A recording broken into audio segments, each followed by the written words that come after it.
আলুর দম বানাবো। আলুটাকে সিদ্ধ করে ছাড়িয়ে রেখেছি। কড়াইতে তেল গরম করতে দিয়েছি।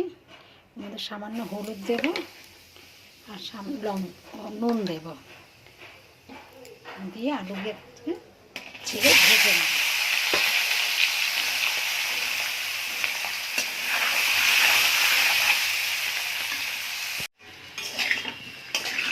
আলু লাল লাল করে ভাজা হয়ে গেছে, আলুটাকে আমি তুলে নিচ্ছি।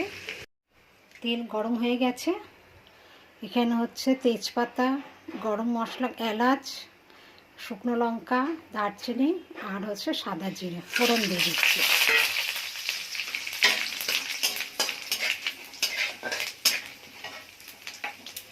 ফোড়নটা লাল লাল হয়ে গেছে, এর মধ্যে আদা, জিরে, ধনে, টমেটো, হলুদ, লঙ্কা একসঙ্গে বেটে নিয়েছি।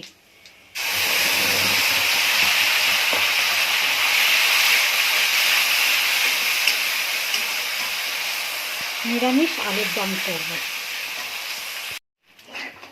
আমার মশলা কষা হয়ে গেছে, মশলা থেকে তেল ছেড়ে দিয়েছে। এবার ভাজা আলুটা দিয়ে দিচ্ছি।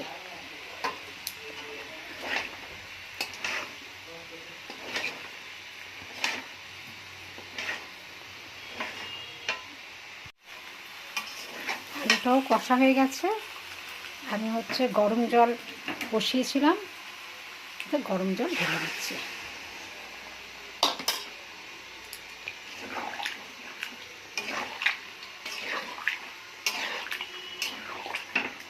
আমি আলু ভাজার সময় একটু নুন দেওয়া হয়েছিল, এবার নুন দিয়ে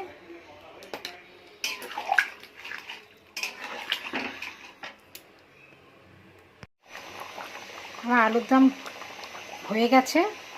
এবার আমি একটু বেশি করে একটু ধনে পাতা দেব।